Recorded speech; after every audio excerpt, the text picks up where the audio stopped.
Crypto کو promote نہیں regulate کر رہے ہیں. پہلی بار عالمی ایکسچینجز کے لیے منظم، شفاف اور عالمی معیار کا راستہ کھول دیا. اینٹی منی لانڈرنگ اور دہشت گردی کی مالی معاونت کی نگرانی ممکن ہوگی. دنیا کے بڑے مالی مراکز اسی طرح کے مرحلہ وار ماڈلز اپناتے ہیں. بائنینس اور HTX کو NOC کا اجراء نئی سوچ کا عملی قدم ہے. پاکستان کا شمار دنیا کے پہلے 3 کرپٹو اپنانے والے ممالک میں ہوتا ہے.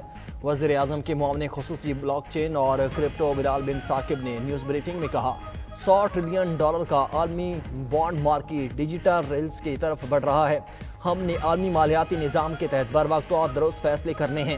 پاکستان 10 سال میں ٹیکنالوجی کے ذریعے اپنے خود مختاری مستحکم کر چکا ہے. پاکستان میں ڈیجیٹل اثاثے اپنانے کی بے پناہ صلاحیت موجود ہے. 3 سے 4 کروڑ پاکستانی ڈیجیٹل اثاثے استعمال ہوتے ہیں.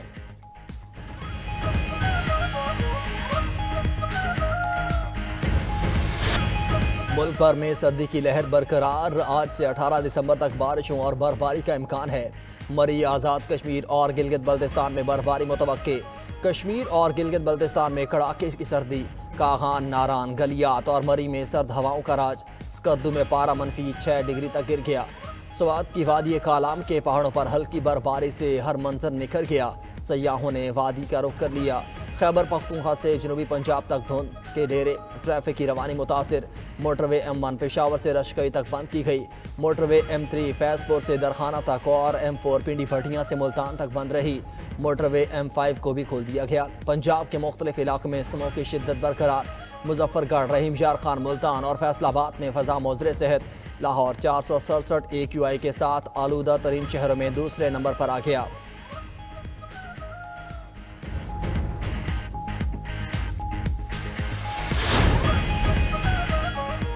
دبئی میں انڈر 19 ایشیا کپ میں روایتی حریف پاکستان اور بھارت آمنے سامنے. بھارت کی پاکستان کے خلاف بیٹنگ جاری. ٹاس کے موقع پر دونوں ٹیموں کے کپتانوں نے ہینڈ شیک نہیں کیا. بارش کے باعث ٹاس تاخیر کا شکار ہونے پر میچ 49 اوورز تک محدود. کپتان فرحان یوسف کا بھارت کو کم سکور تک محدود رکھنے کا عزم. پہلے میچ میں پاکستان نے ملیشیا کو 297 رن سے شکست دی، جبکہ بھارت نے UAE کو 234 رن سے ہرایا.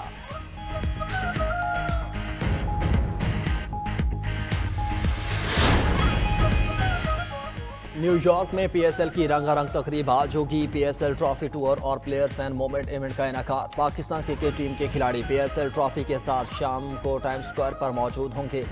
چیئرمین PCB محسن نقوی، وسیم اکرم اور رمیز راجہ بھی شریک ہوں گے.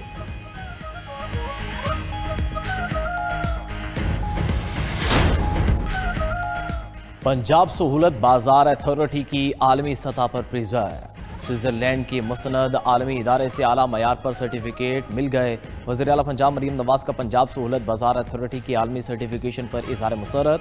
مزید 3 اضلاع میں سہولت بازار کا آغاز جنوری تک کرنے کا ہدف مقرر. کہا کہ عوام کو سستی اور معیاری اشیاء کی فراہمی کے لیے سہولت بازار کا کردار ناقابل فراموش ہے. سہولت بازار اتھارٹی نے پھل، سبزیوں اور دیگر اشیاء کے سستے داموں فراہمی یقینی بنائی. پنجاب کے سرکاری اداروں کو صحیح معنوں میں خدمت مرکز بنا رہے ہیں. سستی روٹی اور سستا آٹا عوام کے لیے احساس کا ناقابل تردید ثبوت ہے.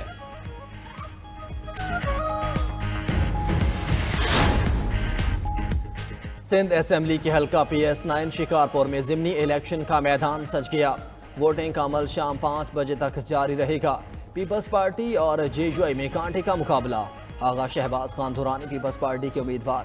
جمعیت علماء اسلام کی جانب سے سید رشد اللہ شاہ میدان میں ہیں. نشست سابق اسپیکر سندھ اسمبلی آغا سراج دورانی کے انتقال کے باعث خالی ہوئی تھی.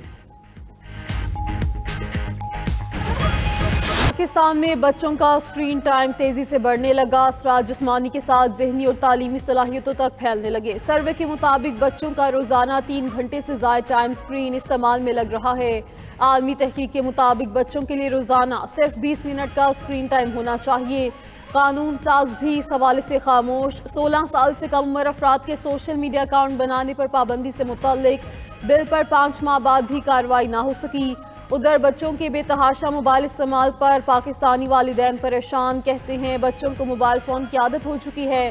موبائل نہ دینے پر چڑچڑے پن کا مظاہرہ کرتے ہیں.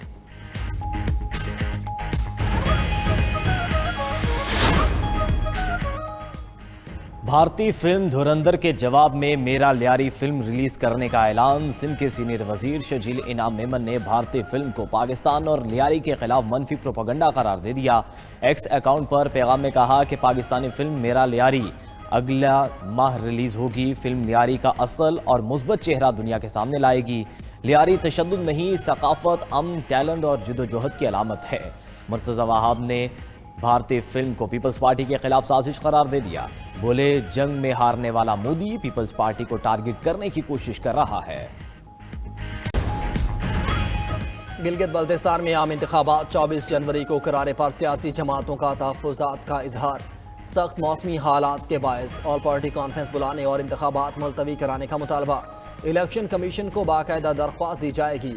نون لیگ کے مقامی رہنماؤں نے گزشتہ روز قائد نواز شریف سے بھی انتخاب ملتوی کرانے کی درخواست کی تھی۔ رائے کے مطابق الیکشن مئی میں کرائے جانے کا امکان ہے۔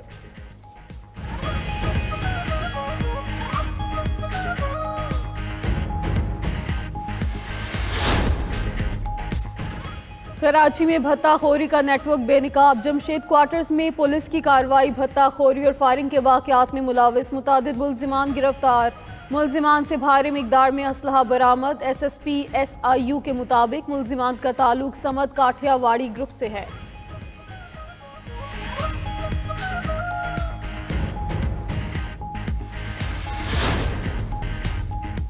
شام میں امریکی اور شامی فوجیوں کی ٹیم پر داعش کا حملہ۔ فائرنگ سے 2 امریکی فوجیوں سمیت 3 افراد ہلاک، 3 امریکی فوجی زخمی۔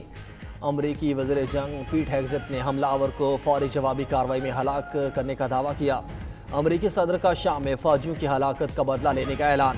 ڈونلڈ ٹرمپ نے کہا کہ داعش سے فوجیوں کی ہلاکت کا بدلہ لیں گے، دوبارہ حملہ ہوا تو جوابی کارروائی کریں گے۔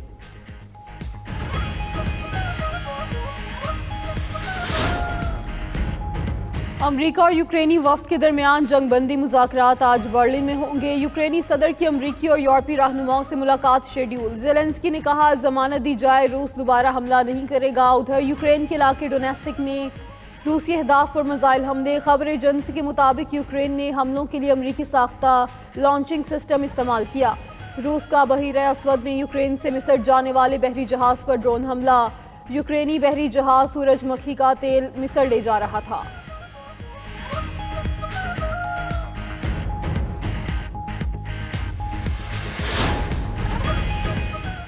اسرائیل کا غزہ میں ڈرون حملہ، 5 افراد شہید، 25 زخمی۔ صہیونی فوج کا حماس کمانڈر رائد سعد کو شہید کرنے کا دعویٰ۔ عرب میڈیا کے مطابق رائد سعد القسام بریگیڈ کے سیکنڈ ان کمانڈ ہیں۔ حماس کی جانب سے ڈرون حملے کی مذمت۔ کمانڈر کی شہادت کی تصدیق نہیں کی۔ جنوبی غزہ میں دیسی ساختہ بم پھٹنے سے 2 اسرائیلی فوجی زخمی۔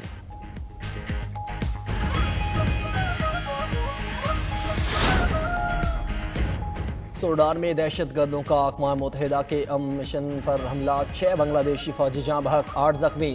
سوڈان کے متنازع علاقے ایبئی میں دہشت گردوں اور امن مشن کے فوجیوں میں جھڑپیں۔ خبر ایجنسی کے مطابق بنگلہ دیش اقوام متحدہ کے امن مشن میں شامل بڑے ممالک میں سے ایک ہے۔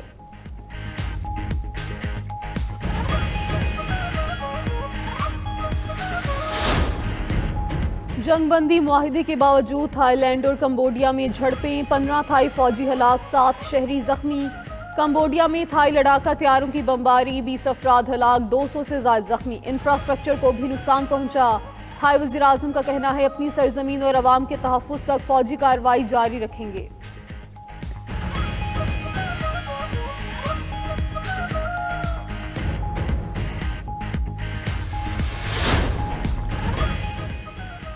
کوسوو کے سابق صدر ہاشم تھاچی کے خلاف جنگی جرائم کے مقدمے پر ہزاروں افراد کا احتجاج۔ شہریوں کا انصاف اور ملزمان کی فوری رہائی کا مطالبہ۔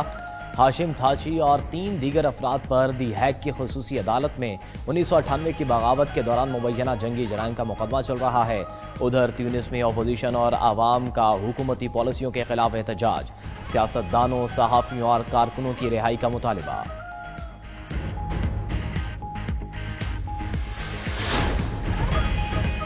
کراچی میں نیشنل گیمز کا میلہ اختتام پذیر۔ مہمان خصوصی فیلڈ مارشل سید عاصم منیر نے کھلاڑیوں میں انعامات تقسیم کیے۔